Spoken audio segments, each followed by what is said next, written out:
मुल्क में सियासी उतार चढ़ाव के बीच थर्ड फ्रंट के लिए फिर से कोशिश तेज हो चुकी है।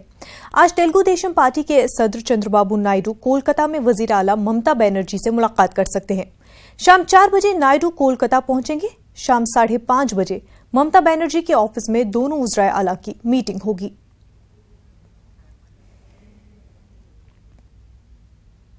अमृतसर धमाका मामले में पंजाब के वजीर आला कैप्टन अमरिंदर सिंह ने हमलावरों की जानकारी देने वालों के लिए बड़े इनाम का ऐलान किया है। सीएम अमरिंदर सिंह ने जानकारी देने वाले के लिए 50 लाख का इनाम का ऐलान किया है। खबर देने वाले का नाम खुफिया रखने की भी यकीन दहानी कराई गई है। 181 नंबर पर फोन करके जानकारी दी जा सकती है। वाज़ेह है कि गुज़िश्ता रोज अमृतसर में हुए हमले के नतीजे में 3 अफराद हलाक और 10 अफराद बुरी तरह जख्मी हो गए थे। गुज़िश्ता रोज कैप्टन अमरिंदर सिंह ने महलूकीन के अहल खाना के लिए 5 लाख और जख्मियों को मुफ्त इलाज फराहम करने का ऐलान किया था।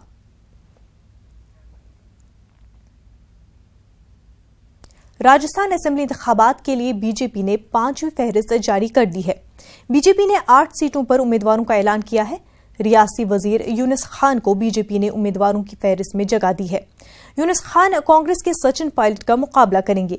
टोंक से यूनुस खान मैदान में उतरेंगे। आपको बता दें कि इससे पहले कांग्रेस की जानिब से हमेशा कोई मुस्लिम उम्मीदवार टोंक से मैदान में उतरता था, लेकिन इस मर्तबा कांग्रेस ने सचिन पायलट को मौका दिया है, जिसके बाद बीजेपी ने टोंक से एक मुस्लिम उम्मीदवार यूनुस खान को मौका दिया है।